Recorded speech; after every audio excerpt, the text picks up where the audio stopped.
BRS Rajya Sabha MP Vaddiraju Ravichandra గారు ఇప్పుడు మనతో ఉన్నారు. సార్ నమస్తే అండి. నమస్కారం. బీఆర్ఎస్ పార్టీ 25 వసంతాలు పూర్తి చేసుకుంది. ఈ సందర్భంగా ఇప్పుడు ఒక పెద్ద కార్యక్రమాన్ని కూడా నిర్వహిస్తున్నారు. అయితే ఇక్కడ ఎన్నో ఎత్తుపల్లాలని బీఆర్ఎస్ పార్టీ చూసింది. టీఆర్ఎస్ నుంచి బీఆర్ఎస్ వరకు, అలానే ఉద్యమం నుంచి అధికార పార్టీ వరకు కూడా ఎన్నో ఎత్తుపల్లాలు కావచ్చు, ఆటుపోట్లు కావచ్చు, బీఆర్ఎస్ పార్టీ ఎదుర్కొంది. అలానే ప్రజల మద్దతుని ఎంతగా కూడగట్టుకుందో అంతగా కూడా కోల్పోయింది. సో 25 సంవత్సరాల తర్వాత మీరు ఏం డెసిషన్ తీసుకోబోతున్నారు? రేపు ఎలా ఉండబోతుంది? ప్రజల మద్దతును కూడగట్టుకోవడానికి మీరు ఏం చేయబోతున్నారు? గుడ్ మార్నింగ్ అమ్మా. మీరు చెప్పారు, అడిగారు క్వశ్చన్. ఉద్యమ పార్టీ తెలంగాణ రాష్ట్ర సమితి 2001 ఏప్రిల్ 27లో అతి కొద్ది మందితో స్థాపించబడినటువంటి పార్టీ మా టీఆర్ఎస్ పార్టీ. ఉద్యమ చరిత్ర చూస్తే 70 ఏళ్ల ఆకాంక్ష, 70 ఏళ్ల కోరికను తీర్చినటువంటి తెలంగాణ సాధన ప్రక్రియ శాంతియుతంగా అతి కొద్ది మందితో స్టార్ట్ చేసి సుదీర్ఘ పోరాటం, 14 ఏళ్ల పోరాటం చేసి పార్లమెంట్లో ఖచ్చితంగా లోక్సభలో ఇద్దరు పార్లమెంట్ సభ్యులు గౌరవనీయులు కేసీఆర్ గారు, విజయశాంతి గారితో ఇద్దరే ఉన్నటువంటి పార్లమెంట్ మెంబర్లతో అత్యద్భుతంగా కొట్లాడి తెలంగాణ రాష్ట్రాన్ని సాధించారు. అంటేనే ఈ ఉద్యమం ఎలాంటి స్థితికి తీసుకొచ్చారు, ఈ రాష్ట్రంలో ఉన్న ప్రతి ఒక్క తెలంగాణ పౌరుని నరాన తెలంగాణ అనే నోటితోని ప్రతి ఒక్కరితోని కూడా తెలంగాణ రాష్ట్రం మనకు కావాలి అని అనిపించి నెగ్గగలిగారు కేసీఆర్ గారు. కారణ జన్ముడు తెలంగాణ రాష్ట్ర సాధన కోసమే మాత్రమే పుట్టిందని నేను అనుకుంటున్నాను ఈ గడ్డ మీద. ఈ తెలంగాణ ఉన్నన్ని రోజులు చరిత్రలో నిలిచిపోయే గొప్ప పని చేసిన కార్యాధీశుడు కేసీఆర్ గారు. సాధించారు, 70 ఏళ్ల కోరికను తీర్చారు. ఇక్కడే వస్తున్నటువంటి వనరులను, ఇక్కడే ఉన్నటువంటి నీళ్లను, ఇక్కడే ఉన్నటువంటి నిధులను మన రాష్ట్ర ప్రజలకే, మన వాళ్ళకే చెందాలనే దృఢ సంకల్పంతో తయారు చేసినటువంటి ఆలోచన విధానాన్ని రాష్ట్రం రాకముందు నుంచే ఖచ్చితంగా వస్తుంది, సాధిస్తాను, వచ్చిన తర్వాత ఏం చేయాలని చెప్పేసి ఒక పక్కా ప్లాన్ ప్రకారం 10 ఏళ్ళు అద్భుతంగా, అత్యద్భుతంగా పాలన చేసి ముందుగా రైతుల కళ్ళల్లో ఆనందాన్ని నింపి, అంతకుముందు ఉన్నటువంటి రాష్ట్రంలో ఎంత ధాన్యం పండేది, ఎన్ని ఎకరాలు సేద్యమయ్యేది, ఎన్ని నీళ్లుండే, అప్పుడు ఉన్నటువంటి కరెంటు ఎంత ఉండే, నాణ్యమైన కరెంటు ఎంత ఉంటే, ఎన్నిసార్లు ట్రిప్ అయ్యేది, ఎన్ని మోటార్లు కాలిపోయేది, ఎన్ని ట్రాన్స్ఫార్మర్లు పేలిపోయేది.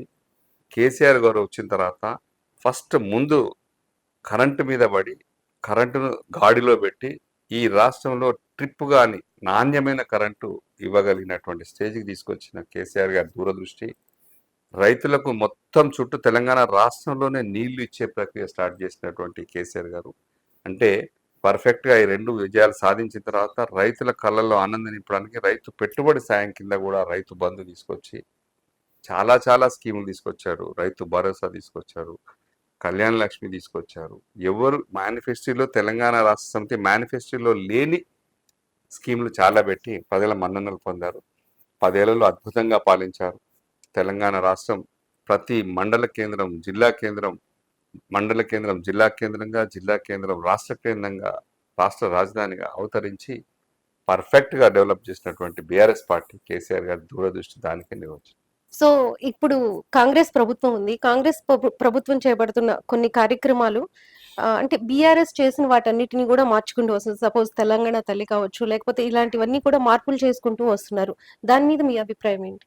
కామారెడ్డి డిక్లరేషన్లో 42% మేము బీసీలకు రిజర్వేషన్ ఇస్తామని చెప్పేసి, మహిళలకు మళ్ళీ పెన్షన్ ఇస్తామని చెప్పేసి, ఉన్న పెన్షన్ని 4,000 ఇస్తామని చెప్పేసి, కళ్యాణ లక్ష్మితో పాటు తులం బంగారం ఇస్తామని చెప్పేసి, రైతు బంధుని 10,000 నుంచి 15,000 చేస్తామని చెప్పేసి, ఆటో కార్మికులకు 12,500 ఇస్తామని, కౌలుదారులకు కూడా రైతు బంధు ఇస్తామని చెప్పేసి చాలా హామీలు చెప్పి ప్రజలు కూడా నమ్మారు. ఎందుకంటే 10 ఏళ్ళు కేసీఆర్ గారు బ్రహ్మాండంగా పాలించారు, అద్భుతంగా డెవలప్ చేశారు, ఇంతకంటే ఎక్కువ ఇస్తారేమో అని ఆశపడి నిజంగానే తెచ్చుకున్నటువంటి ప్రభుత్వం.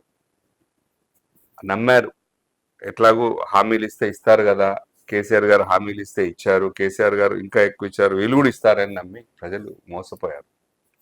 సరే, ఆ తప్పు నుంచి, అక్కడ జరిగిన పొరపాటు నుంచి అదృష్టవశాత్తు దురదృష్టవశాత్తు వాళ్ళు కుర్చీ కూర్చున్నారు. కాంగ్రెస్ పార్టీ ప్రభుత్వం కుర్చీలో కూర్చున్నప్పటికీ 5 ఏళ్ల ప్రభుత్వంలో మెల్లగా ఆలోచించుకుంటూ చేసుకుంటూ పోవాల్సింది కాకుండా హడావుడిగా హైడ్రాని తీసుకొచ్చేసి రైతు బంధు ఇవ్వకుండా, రుణమాఫీ చేస్తాను 100 రోజుల్లోపే అని చెప్పేసి రుణమాఫీ ఇవ్వకుండా, ఏది కూడా సక్రమంగా పూర్తిగా నిర్వహించకుండా రుణమాఫీ సగంలోనే ఆపారు. రైతు బంధు ఒక పంటకి ఇవ్వనే లేదు.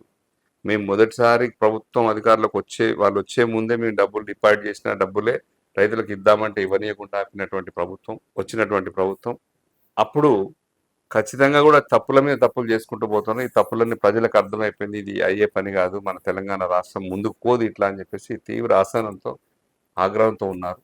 అలాంటి మధ్యన మా 25 ఏళ్ల రజతోత్సవ సభ రేపు వరంగల్లో ఎలకతుర్తిలో అత్యద్భుతంగా సాగనుంది.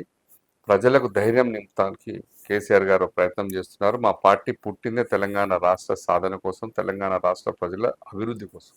ఖచ్చితంగా కేసీఆర్ గారు తెలంగాణ రాష్ట్రానికి మనోధైర్యాన్ని ఇవ్వబోతున్నారు రేపని. అంటే ఇప్పుడు కాంగ్రెస్ పార్టీ వచ్చిన తర్వాత మీరు చెప్తున్నారు ఇప్పుడు ప్రజలు తెలుసుకున్నారు, వాళ్ళు ఇచ్చిన హామీలు ఏమీ నెరవేర్చలేదని. కానీ ఏ వైఫల్యాలతో మీ పార్టీ ఓడిపోయింది? ఆ వైఫల్యాలని ఇప్పుడు ఎలా అధిగమించబోతున్నారు? మేము వైఫల్యాల నుంచి ఓడిపోయినామని మేమైతే భావించట్లేదు. మేము చేయాల్సిన దానికంటే ఎక్కువగానే అభివృద్ధి చేశాం. ప్రజలు కూడా చూశారు. హైదరాబాద్ అంతకుముందు ఎట్లుండే, ఎన్ని ఫ్లైఓవర్లు కట్టారు, ఒక అమెరికా దేశంలాగా తయారైపోయింది హైదరాబాద్. ప్రతి జిల్లా కేంద్రం అభివృద్ధి అయింది.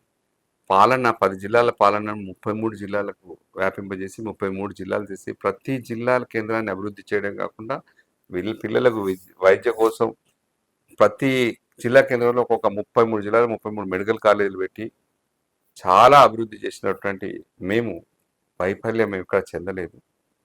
కాకపోతే అక్కడక్కడ చిన్న ఉన్నటువంటి అసహనానికి కొంచెం జరిగిన అక్కడ ఎమ్మెల్యేలు కానీ చిన్న చిన్న కార్యకర్తలు అక్కడ జరిగినటువంటి అవకాశాలు కానీ మా వల్ల తప్పు జరిగి ఉంటే జరిగిందేమో, కానీ దాని నుంచి మేము తేరుకొని ఇప్పుడు కాంగ్రెస్ పార్టీ ఏం చేసింది, వీటిని ఇట్లా పక్కకు పెడితే మాకంటే డబల్ హామీలు ఇచ్చి కాంగ్రెస్ పార్టీ ఎక్కువ హామీలు ఇచ్చింది, కానీ ముఖ్యంగా మా ఫెయిల్యూర్స్ కంటే కూడా వాళ్ళు ఎక్కువగా ఇస్తారని అభివృద్ధి అవుతుందేమోనని మేము బాగుపడతామేమోనని ఆశలో మాత్రం మోసపోయిన వాటి నిజం తప్ప మేము నిజంగా ఫెయిల్యూర్ అయితే 39 సీట్లు మాకు రావు, 1.8%తో శాతంతో ఓడిపోము.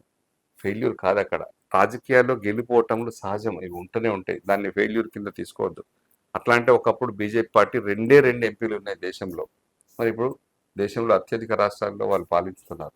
ఇవన్నీ ప్రజలు ఒక్కోసారి ఒక్కో ఆలోచన విధానాన్ని బట్టి మన రాజకీయ పార్టీలు కూడా తప్పును గ్రహించి ఏమైనా ఉంటే సర్దిద్దుకొని ముందుకు పోవాలి.